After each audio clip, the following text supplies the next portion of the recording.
That's all good. All right, Mr. Coleman. I'll be brief, Judge. The defendant is here through his own actions, and if that has a negative impact on his licensing, then it's because of his own fault. The state's recommendation is based on the defendant's criminal history and the nature of the offense, the nature of leaving this infant child in a car. Right out of the gate, the prosecution is framing this as personal responsibility. Notice how they're not just talking about marijuana, they're tying it directly to child endangerment. That's huge legally, because once a child is involved, the court's tolerance drops to 0. Question for you, should intent matter here, or only the risk created? They reeked of marijuana. That's really all I answer. If I could just respond briefly, it seems like that obviously he's got to support the family, and that's in the child's interest that he maintain employment, that he's able to support the family. So Do you have regular drug testing with your job? Yes, ma'am.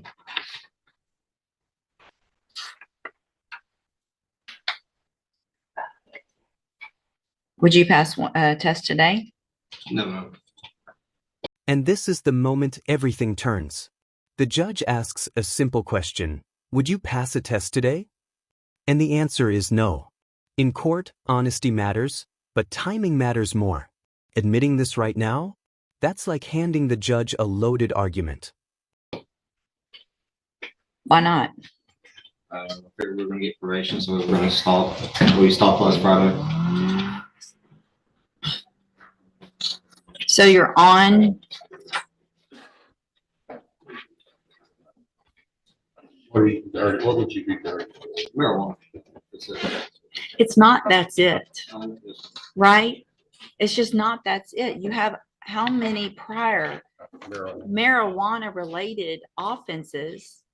There was marijuana smell with the baby in the car with you and your baby's mother. You're here thinking, yep, she's just going to give me probation, so we'll start a week before. Stop smoking when you shouldn't have been smoking the whole time. Like, that is the craziest. This reaction from the judge is raw and intentional. Judges do this to test credibility. The logic is simple. If you knew probation was on the line, why gamble your freedom?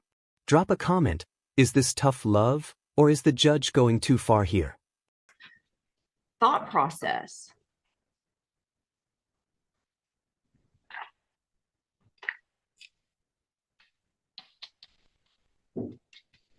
So all this talk about your job and how important it is, what if they drug test you? It must not be that important to you. It is. It's not. Clearly, it's not. Taking care of your family is clearly not a priority if you're still smoking marijuana, knowing that you could lose your job, knowing that you could go to prison. Then there's something wrong with how you're thinking. I'm not sure what I'm going to do. Have a seat in the jury box and I'll think about it. I'm going to hold the other one for a few minutes. Okay. I'll think about him and take care of it in just a minute. Because it's the same issue. He said they did quit a week ago. Miss Allen, come have a seat up here in the jury box as well. I'm going to stay back next to you. And not next to each other. Okay, so Mr. Casey, again, we've already gone over what you were here for, what you pled guilty to. You've told me I'm not going to worry about getting a test, that you would test positive for smoking marijuana after all of the things that I've read and seen in your pre-sentence report. I am willing to follow this probation, but there are going to be some conditions that were not anticipated today. And the only, I want you to know, as I'm saying what those are, it's the only way I'm going to follow the agreement and give you probation. So here's what I'm going to do. I'm going to find that you entered your plea of guilty freely and voluntarily. I'm going to find sufficient evidence to find you guilty. I am going to give you the opportunity on a deferred probation because I want you to be able to work and provide. So I'm going to defer all proceedings. Here's a critical legal pivot. The judge offers deferred probation. That means no felony conviction if he follows every rule perfectly. But there's a catch: immediate custody and mandatory programs. This isn't leniency, It's a last chance wrapped in consequences. And place you on probation for a period of 5 years. I'm going to order a fine in the amount of $1,000. I'm also going to order that you enter and successfully complete the ISF program, the cognitive track of ISF. That means you're going into custody today. It's a 90-day program that is to help you make better thinking decisions. And when you are released, you are going to be required to enter and successfully complete the JCDI program for drug treatment, because obviously you need help with 2 different things in order to be successful in the future. This is what I'm doing, period. Please. Nope, there's no please. Same thing's happening to her. So What? y'all need to, y'all need to stop. And you need to calm down, because y'all are the ones that made the decisions that you made that make absolutely zero sense. And so the only way that I feel comfortable with you being out on probation and possibly getting your child back is that you go through and get some kind of treatment so that you make better decisions, and so that you'll stop smoking marijuana a week before court. Nope, there's no raising your hand. I'm not going. Well, then you'll have to get another one when you get out. And I hate that for you. But that, listen, you stop talking, or things could be even worse. Listen, I'm not doing this to you. Y'all did this to yourself. You did this to yourself. I didn't do this. So there's no, I'm sorry for doing this to you. I'm giving you what I think is your best possible situation to be able to be successful. All right. So again, you're ordered to the ISO. And here's the thing. You've got the deferred probation. This is a program to help you do better. When you get out, you're still on a deferred probation. You don't have a felony conviction on your record. You're going to be able to be successful. And if you are, the case gets dismissed at the end and you don't have the felony conviction. Listen closely to this warning. Violating probation doesn't just mean more trouble. It means the court skips straight to prison time. Deferred probation is fragile. One mistake and the safety net disappears. Would you take this deal knowing how strict it is? If you violate any condition of probation, then you're going to be back in court and you're going to be found guilty and you'll be going to prison for up to 2 years. Do you understand? I'm handing you the trial court certification that shows this was an agreement that I followed. And so you've waived your right to appeal. You can go back with the bailiff. So you're Chelsea Allen. And Miss Allen, you were previously in court, entered a plea of guilty to the state jail felony offense of abandoning or endangering a child. I've received a copy of the pre-sentence report. Has everyone had an opportunity to review that report? Yes, Judge. I have, Are there any additions or corrections? No mistake. So you went through an outpatient substance abuse treatment just last year, right? And you did that through Spindletop, and you're still smoking marijuana a week before court. Are you smoking marijuana? Did you smoke marijuana a week ago? Yeah, shut up. Yes. So based on that, and based on the fact that you've had outpatient treatment and you're smoking marijuana a week before court, obviously that gives me concern, and I'm going to, any other? I think the court will address this with the way you're fashioning this probation, but she did minimize, and I highlighted, certain portions. I did too. She kind of minimized her responsibility for this officer. But she does have obviously some mental health issues that she's following through with the Spindletop. And at least she's honest here. Well, and here's the thing. I mean, you can get some points for being honest, but you also have to make better decisions. And when you've already gone through treatment and you're waiting for a felony court and you're still making those bad decisions, then the only way for me to have any sense of responsibility, I think, to what I have to do and to the community and for your child and for you to be successful is to get you more intensive help than what you've already had. So I'm sorry. You're going to be homeless. Listen, I appreciate what y'all are saying, but I didn't get, I did not get you here.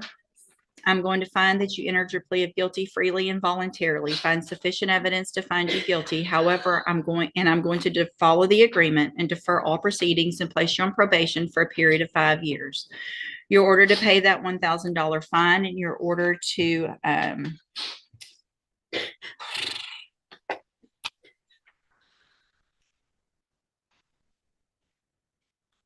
Yes, Your Honor, my thinking was that perhaps the court's concerns could be addressed in connection. I'm considering something a little bit different for Miss Allen. I know that probably doesn't help a lot financially, but just based on the situation before with Spindletop, just take a breath. We do have that here. I know. Take a breath.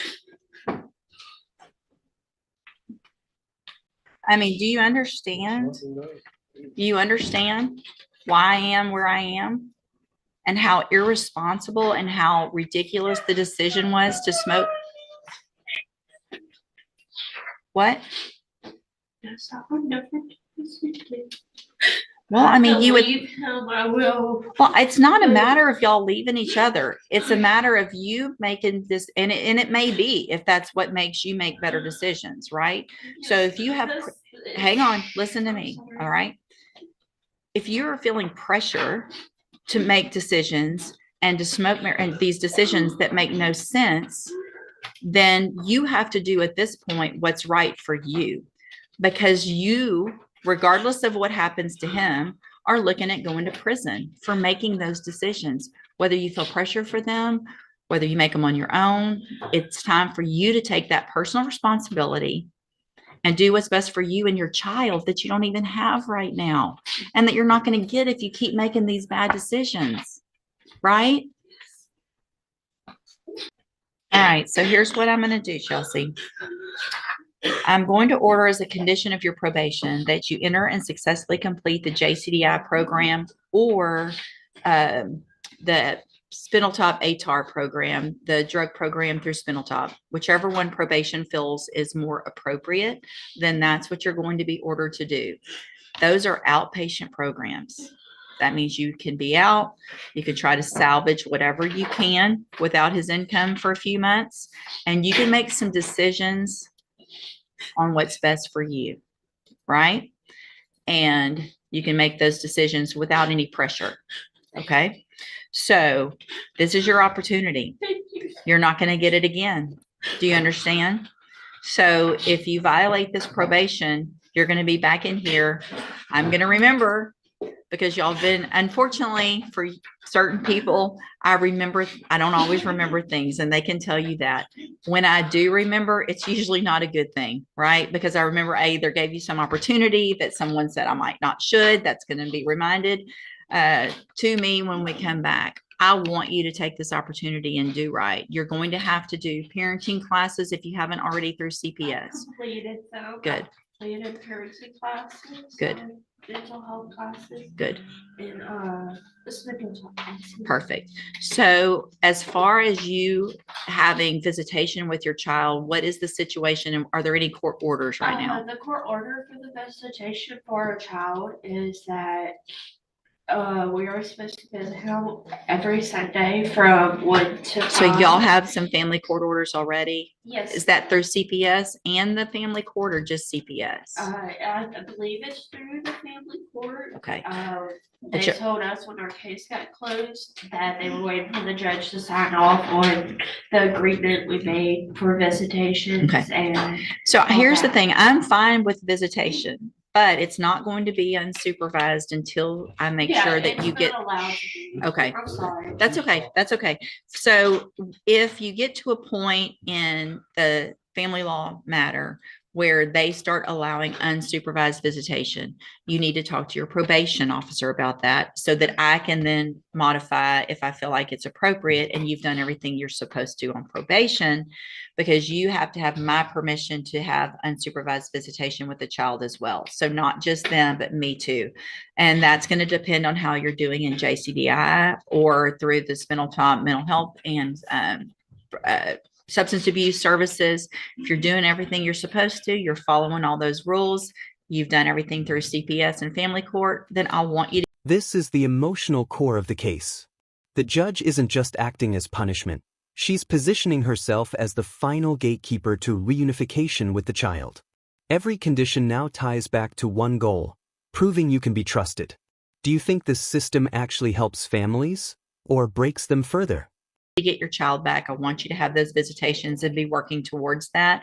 It's only going to happen if I feel like you're doing everything you're supposed to. All right. So this was an agreement. I followed it. You've waived your right to appeal. I'm going to hand you the trial court certification that shows this was that agreement, and so you have waived it. Anything else, Mr. Coleman? No, Judge. Okay. So again, Ms. Allen, I want you to take advantage of this opportunity, right? You make decisions. There's going to be, I'm sure, he's very upset, but you need to make decisions for yourself right now with the opportunity that you're being given.